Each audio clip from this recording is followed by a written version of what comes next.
Students, आज भी again हमारा जो टॉपिक है वो क्या है, कलेक्शन। ठीक है, उसमें हमने नाउन्स पे हम बात कर रहे थे और आज हम बात करेंगे कलेक्टिव नाउन पे और उसके अलावा प्रोनाउन पे।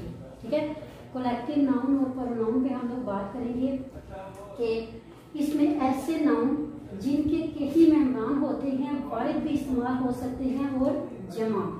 ठीक है, अब ऐसे नाउन कौन कौन से हैं जो वाहिद भी इस्तेमाल हो सकते हैं और जमा भी। जैसे हमारे पास लफ्ज है क्लास।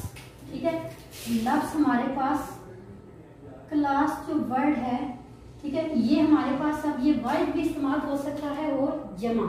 ये कैसे हो सकता है कि क्लास के लफ्ज क्या है, बतौर यूनिट। अगर एक यूनिट के तौर पे अगर क्लास लफ्ज को लिया जाए तो ये फिर क्या है, ये वाहिद है। ठीक है, क्लास इज होगा अगर इसे एक यूनिट के तौर पे लिया गया है। लेकिन अगर देखा जाए तो क्लास में कई तुलबा या अफराद मौजूद होते हैं। ऐसा ही है ना, क्लास में बेशुमार स्टूडेंट्स होते हैं और इसी तरह के बाकी भी जो हैं वो देखें आप।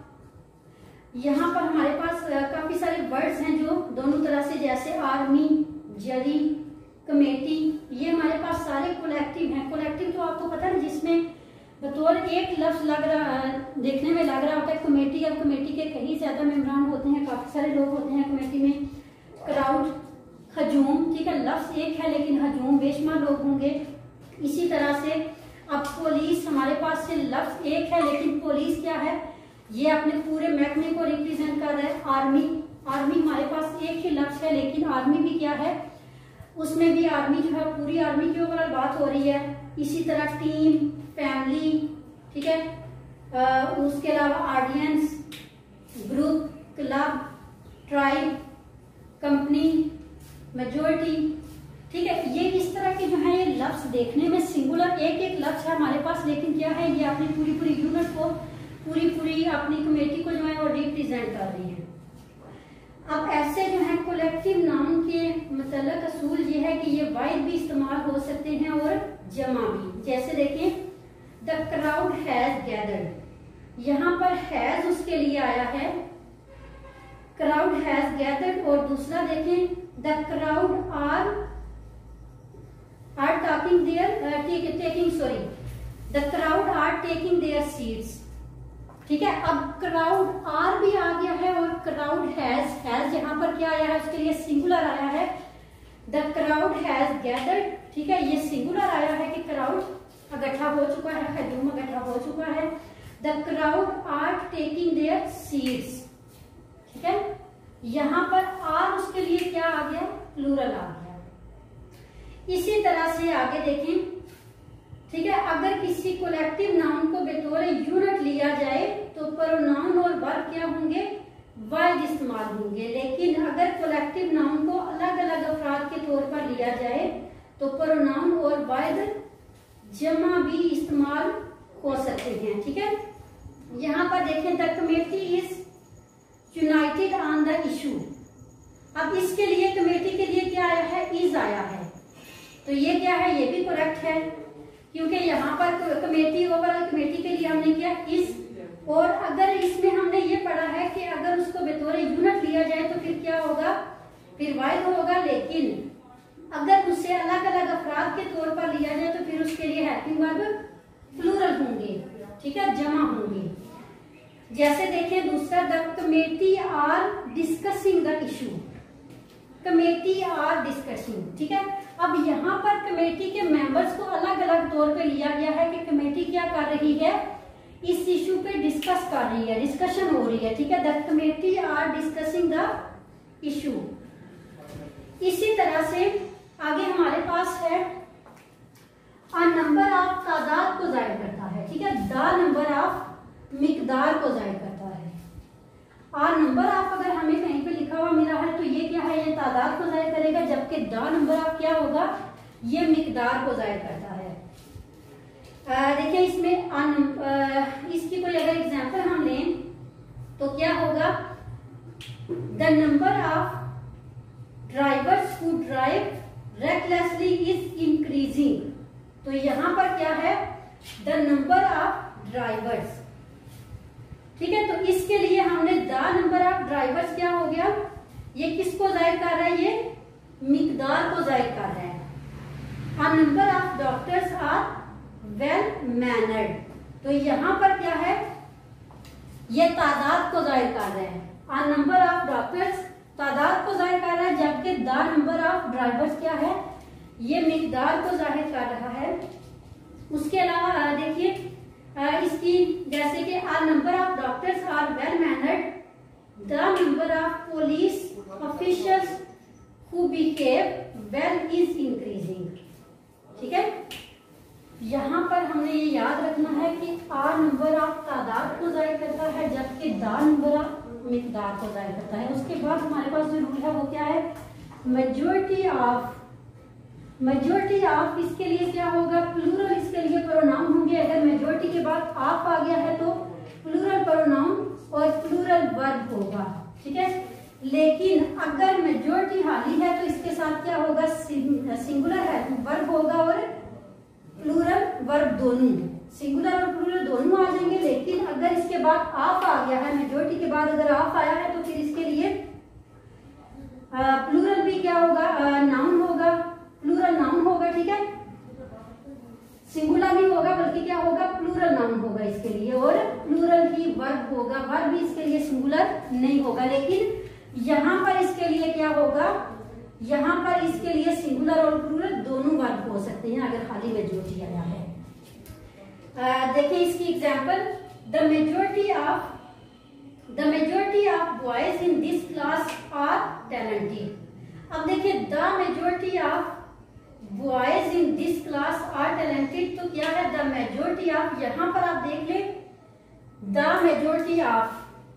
ठीक है, तो उसके लिए हमारा क्या आया है? प्लूरल नाउन आया है और प्लूरल की वर्ब। ठीक है, बॉयज, बॉयज क्या है? प्लूरल ही है ना। The majority of boys in this class are talented. Are भी क्या है? अब हमारे पास बॉयज हमारे पास प्लूरल नाउन हो गया और आर हमारे पास प्लूरल वर्ब हो गया, क्योंकि यहाँ पर मेजॉरिटी के बाद ऑफ था। इसी तरह से हमारे पास अगर खाली मेजॉरिटी है उसके बाद ऑफ नहीं आया तो फिर कैसे होगा? द मेजॉरिटी इज या आर दोनों आ सकती है, क्योंकि हमने यहाँ पर रूल हमने ये लिखा हुआ है कि सिंगुलर भी हो सकता है और प्लूरल भी हो सकता है। तो खाली फिर क्या होगा? द मेजॉरिटी इज या are in favour of banning smoking. ठीक है, बैन से निकला है बैनिंग।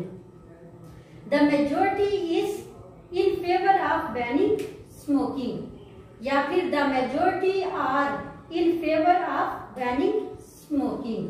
ठीक है, दोनों तरह से मेजॉरिटी इज भी आएगा और आर भी आएगा, लेकिन कंडीशन क्या है कि मेजॉरिटी के बाद ऑफ ना हो तो फिर सिंगुलर और प्लूरल दोनों आएंगे। इसके बाद है हु इंसान और बड़े जानवरों के लिए। ये एक बड़ी कॉमन सी मिस्टेक है।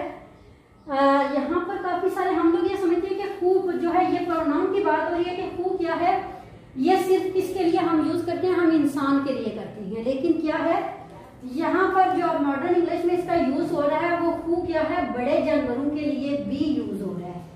ठीक है, काफी सारे बच्चे ये साथ से क्वेश्चन भी करते हैं कि ये पैराग्राफ में लाइन के लिए हु क्यों आया है?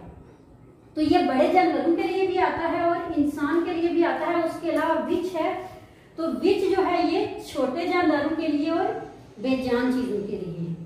ठीक है, जैसे रैट की बात होगी, कैट की बात होगी तो उसके लिए विच आएगा, और बेजान चीजों के लिए चेयर टेबल उनके लिए क्या आएगा? विच आएगा। और जबकि दैट जो प्रोनाउन है ये सबके लिए आ सकता है। ठीक है, दैट के लिए कोई स्पेसिफिक रूल नहीं है कि ये इसके लिए आएगा और उसके लिए नहीं आएगा, बल्कि ये सबके लिए आएगा। इसी तरह से एक और आगे रूल है, अगर आपने कोई भी काम, यहाँ पर हम प्रोनाउन की बात हम कर रहे हैं, अगर हमारे पास कोई अच्छा काम है, ठीक है, कोई हम पॉजिटिव हम काम डिस्कस करने जा रहे हैं, तो उसके लिए क्या होगा? उसके लिए प्रोनाउन की तरतीब इस तरह से होगी। अच्छे काम के लिए क्या होगा? सबसे पहले आपने क्रेडिट देना है सामने वाले को, सेकंड पर्सन को। ठीक है, उसके बाद आपने थर्ड पर्सन को, लास्ट पे फर्स्ट। ठीक है, जब आपने कोई पॉजिटिव काम, कोई अच्छा काम आपने बताना है तो उसके लिए पहले यू, ही और आई। सबसे आखिर पे आप बात रखना, ये याद रखना कि सबसे पहले तो जो आपके सामने खड़ा है उसको आपने क्रेडिट आपने देना है जिससे आप बात कर रहे हैं, सेकंड पर्सन को। उसके बाद आप थर्ड पर्सन को आप दे रहे हैं, लास्ट पे आप क्रेडिट खुद ले रहे हैं अच्छे काम का। सबसे लास्ट पे आप हैं, ठीक है। जबकि होता नहीं ऐसे, हकीकत में हमारी कोशिश होती है कि सबसे पहले क्रेडिट हम खुद लेते हैं, उसके बाद सेकंड और फिर हम थर्ड पे जाते हैं। लेकिन असल में इसकी तरतीब क्या है कि पहले यू, फिर ही और बाद में आई। और उसके बाद नेगेटिव काम के लिए जो इसकी तरतीब है वो है बुरा काम हमेशा पहले किस पे लें, खुद पे लें, आई, ही एंड यू। अब दोनों में ही जो है वो मिड में ही आ रहा है, ठीक है। ही की तरतीब वही है, बस यहाँ पर यू पहले आ गया, आई बाद में आया, और यहाँ पर आई पहले आ गया और यू बाद में, ठीक है। जो भी बुरा काम हो, जैसे कोई झूठ बोलना, इस तरह की कोई गलत बात हो, तो उसके लिए सबसे पहले क्रेडिट खुद लें, फिर तीसरे बंदे को दें और फिर सामने वाले को, सेकंड पर्सन को फिर दें, ठीक है। आप लोग ये माइंड में रखना कि अच्छे काम के लिए सबसे पहले दूसरे को, फिर जो मौजूद नहीं है थर्ड पर्सन उसको, लास्ट पे खुद, और गलत काम सबसे पहले अपने पे लेके मुझसे भी हुआ, उससे भी और आपसे भी, ठीक है। ये माइंड में रखना कि ये किस तरह से तरतीब होगी। तो यकीनन आप लोगों को ये वाले रूल्स आज आ गए होंगे समझ। आज हमने इतने ही डिस्कस करने थे, कलेक्टिव नाउन और उसके अलावा ये प्रोनाउन के हमने दो डिस्कस हमने किए हैं। तो आज तक के लिए इतना ही। अल्लाह हाफिज।